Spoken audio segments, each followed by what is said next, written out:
Saint کا election ابھی ہوا ہے، اس کے اوپر میں آپ سب سے اپنی قوم سے بات کرنا چاہتا ہوں۔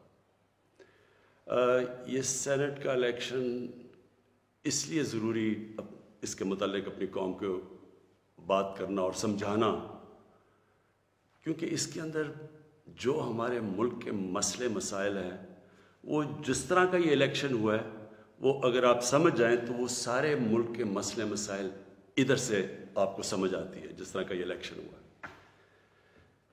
سب سے پہلے ہم کچھ 6 سال پہلے تحریک انصاف نے سینٹ میں حصہ لیا، جب پختونخوا میں ہماری گورنمنٹ تھی، تو تب مجھے اندازہ ہوا کہ سینٹ کے الیکشن میں تو پیسہ چلتا ہے، اور ابھی سے نہیں، یہ 30-40 سال سے سینٹ کے الیکشن میں پیسہ چلتا ہے۔ جو سینیٹر بنتا ہے، جو بننا چاہتا ہے، وہ پیسہ استعمال کرتا ہے، اور وہ خریدتا کس کو ہے؟ ممبرز آف پارلیمنٹ کو۔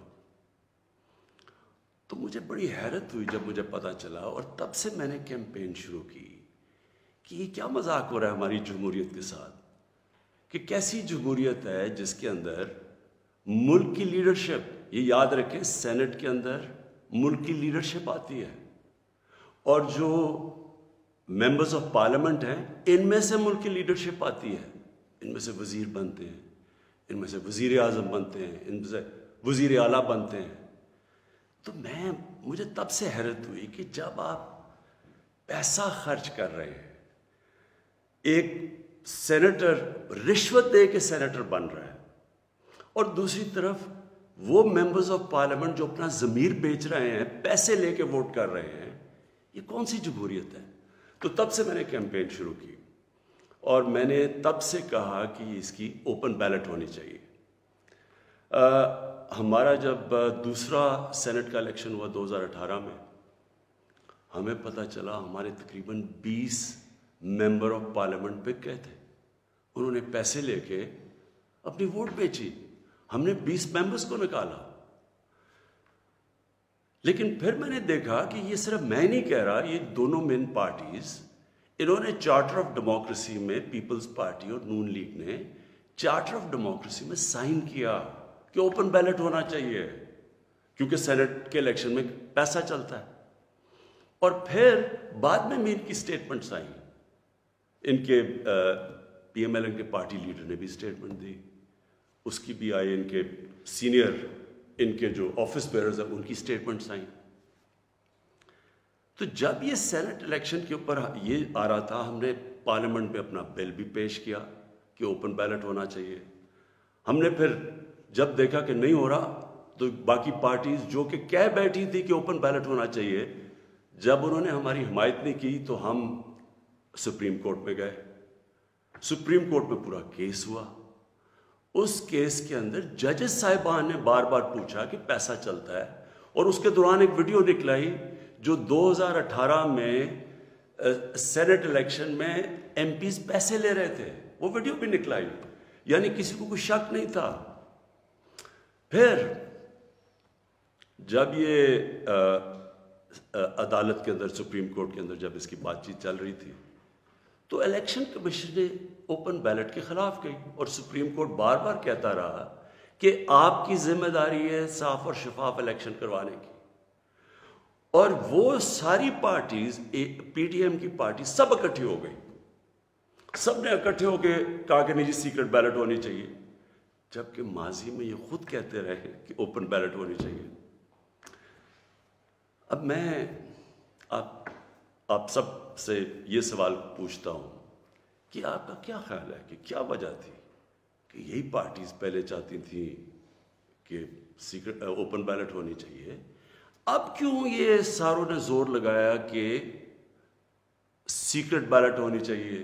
یہ جمہوریت کے خلاف ہے، یہ آئین کے خلاف ہے۔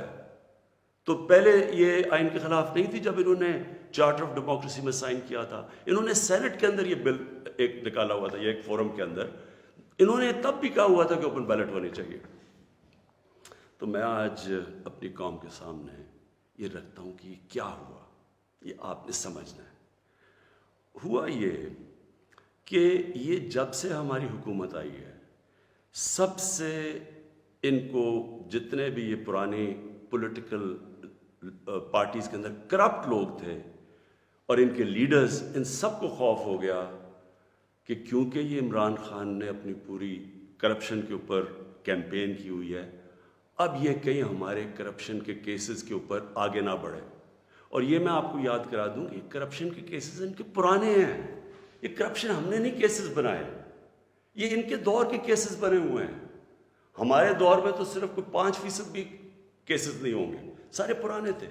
تو یہ تب سے سب اکٹھے ہو گئے، اور میں نے پہلے دن بھی جب میں گورنمنٹ میں آیا، میں نے پہلے دن کہا اپنے پہلے خطاب میں کہ یہ سب اکٹھے ہو جائیں گے، سب جمہوریت کے نام پہ شور مچائیں گے، APDM ڈیموکریٹک موومنٹ، یہ جمہوریت کے نام پہ سارے ایک ہی ان کا انٹرسٹ ہوگا کہ میرے اوپر اتنا پریشر ڈالو کہ میں ہاتھ کھڑے کر کے کہوں جس طرح جنرل مشرف نے کیا تھا، ان کو NRO دے دوں، ان کے کرپشن کے کیسز ختم کر دوں۔ تو اب انہوں نے کیا کیا؟ انہوں نے پہلے کوشش کی بلیک میل کرنے سے پہلے دن سے کہ جی الیکشن خراب ہے، پھر انہوں نے اس کے اوپر کرونا کے اوپر پوری کوشش کی، پھر جب فیٹف کا بل آئی، ذرا آپ نے سمجھنا ہے فیٹف کا بل کیا تھا۔ فیٹف کا بل یہ تھا کہ ان کے دور میں ہمیں ایک انٹرنیشنل جو ایک ادارہ ہے فیٹف، اس کے اندر ہمیں گرے لسٹ میں ڈال دیا گیا۔ گرے لسٹ کا مطلب یہ ہے کہ اگر آپ جو وہ فیٹف کہتی ہے اگر وہ آپ نہیں کرتے تو وہ آپ کو بلیک لسٹ میں ڈال دیں گے۔ بلیک لسٹ کا کیا مطلب ہے؟ ملک کے اوپر سینکشنز لگ جائیں گے۔ سینکشنز کا کیا مطلب ہے؟ آپ کو صرف میں آسان زبان میں سمجھا دوں، اس کا مطلب یہ ہے کہ جو وہ سینکشنز لگے گی، ہمارا روپیہ گرنا شروع ہوگا، اور ہمارا روپیہ کتنا گرتا ہے یہ کوئی کہہ نہیں سکتا، لیکن جب روپیہ گرتا ہے آپ سمجھ جائیں کہ اس وقت مہنگائی بڑھ جاتی ہے، کیونکہ ساری چیزیں جب روپیہ گرتا ہے، جو چیز آپ باہر سے منگواتے ہیں مہنگی ہو جاتی ہے، جس کے اندر تیل ہے، بجلی ہے، کیونکہ بجلی بھی تیل کے اوپر آدھی بنتی ہے، پھر ڈالر کے کانٹریکٹس ہیں، پھر دالیں ہیں وہ 70% باہر سے، پھر گھی باہر سے آتا ہے، پھر گندم بھی ہمیں باہر سے منگوانی پڑی۔ تو جو بھی چیز باہر سے آتی ہے، ٹرانسپورٹ، تیل، سب مہنگی ہو جاتی ہے۔ تو اگر فیٹف کی بلیک لسٹ میں آتے ہیں تو یہاں لوگوں کی یا تو غربت پھیلنی ہے۔ تو ہم فیٹف کے لیے جو قانون نکالنا چاہتے تھے، جو فیٹف نے ہمیں کہا قانون نکالنا تھا فیٹف کا، ان سب نے مل کے ایک ہمارے پاس ایک NRO کا ایک دے دیا جی کہ جی یہ نیب کے یہ چینجز کریں، مطلب کہ نیب کو ختم کر دیں، تب ہم فیٹف کا بل سائن کریں گے۔ فیٹف ملک کے لیے، نیب کا اس سے کیا تعلق ہے؟ صرف اور صرف کہنے کی کوشش ہے، ان کا 1 پوائنٹ ایجنڈا ہے کہ کسی طرح مجھے پریشر کر دیں کہ میں کسی طرح بلیک میل کریں کہ ان کو NRO دے دوں۔ اب آپ سمجھیں کہ انہوں نے یہ کیوں کیا؟ کیوں یہ جو پہلے کہہ رہے تھے، سب کہہ رہے تھے کہ سینٹ کے الیکشن میں پیسہ چلتا ہے اور اوپن بیلٹ ہونی چاہیے، اور اب کیوں سب اکٹھے ہو گئے؟ سپریم کورٹ میں جا کے سب نے اکٹھے زور زور سے کہا کہ نہیں جی ہمیں سیکرٹ بیلٹ چاہیے، خفیہ بیلٹ چاہیے۔ اس کی وجہ یہ تھی، انہوں نے یہ پلان کیا کہ یہ جو ہمارا الیکشن تھا حفیظ شیخ کا اور یوسف رضا گیلانی کا، اس میں انہوں نے پورا پیسہ چلانا تھا، پوری کوشش کرنی تھی کہ ہمارے ممبرز توڑیں، ان کو پیسے دے کے اپنے ساتھ ملائیں، اور کسی طرح وہ الیکشن جب وہ حفیظ شیخ نے ہارنا تھا تو اس سے کیا سامنے آنا تھا کہ جی عمران خان کی پارلیمنٹ کے اندر میجورٹی ختم ہو گئی، اور میجورٹی ختم حالانکہ ووٹ آف نو کانفیڈنس تو نہیں ہے، لیکن جب یہ ایک دفعہ آ جائے کہ جی عمران خان کے ممبر ادھر جا سکتے ہیں اور ان کے ممبر زیادہ ہو گئے ہیں، یعنی ہمارے ممبرز ان کے ساتھ چلے گئے، اس کا مطلب کہ اگلا سٹیپ یہ ووٹ آف نو کانفیڈنس لے آئیں۔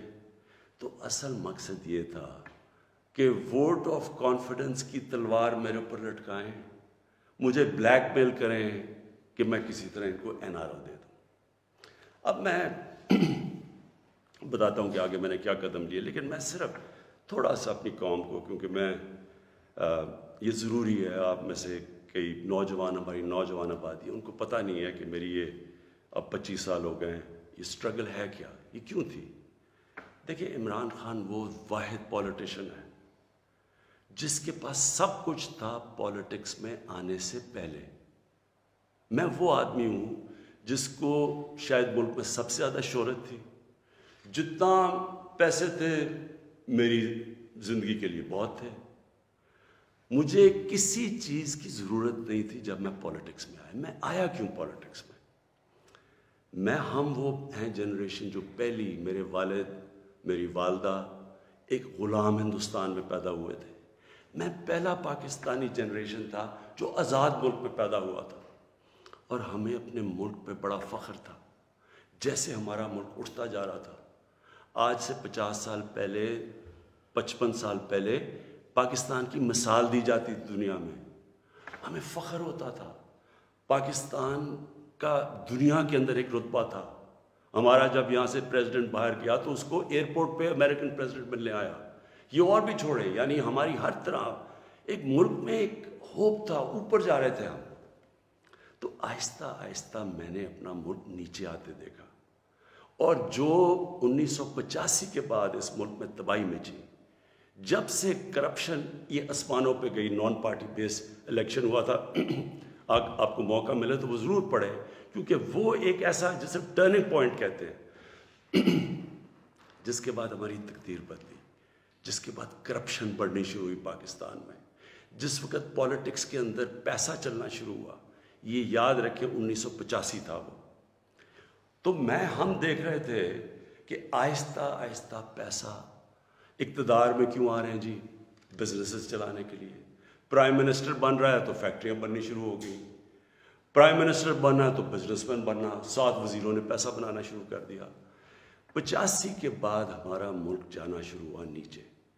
اس سے پہلے ہندوستان اور پاکستان کے اندر میں آپ کو فرق بتاؤں، میں جب کرکٹ کھیل کے ہندوستان سے پاکستان آتا تھا تو لگتا تھا غریب ترین ملک سے امیر ترین ملک میں آ گیا ہوں، اور آہستہ آہستہ آہستہ ہم نے چینج دیکھا یہ آتے ہوئے۔ میں اس لیے پولیٹکس میں آیا تھا، اور میرا مقصد کیا تھا؟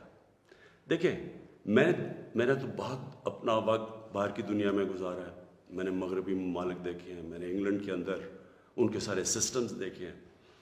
فرق کیا ہے؟ کیا وجہ ہے کہ ایک ملک اوپر چلا جاتا ہے اور دوسرا ملک سارے وسائل کے باوجود نیچے آ جاتا ہے؟ وہ ہے لفظ انصاف، قانون کی بالادستی۔ نبی صلی اللہ علیہ وسلم نے مدینہ کی ریاست کی بنیاد کس چیز پہ رکھی تھی؟ عدل اور انصاف پہ۔ انہوں نے جب کہا تھا، اور وہ اچھا یہ ہے کیا انصاف؟ قانون کی بالادستی کا مطلب کیا ہے؟ میں چاہتا ہوں سب نوجوان آپ سب سمجھیں۔ قانون کی بالادستی کا مطلب یہ ہوتا ہے کہ طاقتور اور کمزور ایک ہی برابر ہوں، قانون ان سے ایک طرح کرے۔ جب نبی صلی اللہ علیہ وسلم نے کہا تھا کہ تمہارے سے پہلے بڑی قومیں برباد ہوئی، جو طاقتور کے لیے ایک قانون، کمزور کے لیے دوسرا قانون، وہ قومیں تباہ ہو جاتی ہیں۔ جو جب انہوں نے کہا کہ میری بیٹی بھی اگر جرم کرے گی اس کو سزا ملے گی، کہنے کا مطلب یہ ہے کہ قانون یعنی انصاف وہ ہوتا ہے جو طاقتور کو قانون کے نیچے لے کے آتا ہے۔ اب یہاں کیا ہو رہا تھا؟ جو طاقتور، اس کے لیے سارا ایک قانون، وہ چوری کر رہا ہے، وہ پیسے بنا رہا ہے، وہ منی لانڈرنگ کر رہا ہے، وہ پلاٹوں کے اوپر قبضے کر رہے ہیں، وہ سرکاری ان کو کوئی پکڑ نہیں رہا تھا۔ بیچارے غریب لوگ جیلوں میں بھرے ہوئے تھے۔ میں نے بھی جب جنرل مشرف کے دور میں کوئی 8-9 دن جیل میں گزارے ہیں، وہاں صرف غریب لوگ آپ کو نظر آتے ہیں، لگتا ہے صرف غریب ہی چوری کرتا ہے۔ دیکھیں، یہ آپ کو آج میں صرف سمجھانے کی کوشش کر رہا ہوں کہ میری سٹرگل ہے کیا۔ 2 چیزیں ہوتی ہیں۔ جب طاقتور کو ایک ملک کا قانون اس کو پکڑتا نہیں ہے، جب وہ کوئی جرم کرتا ہے تو وہ ملک اپنی تباہی کی طرف چلا جاتا ہے، جس طرح ہمارے نبی صلی اللہ علیہ وسلم نے کہا تھا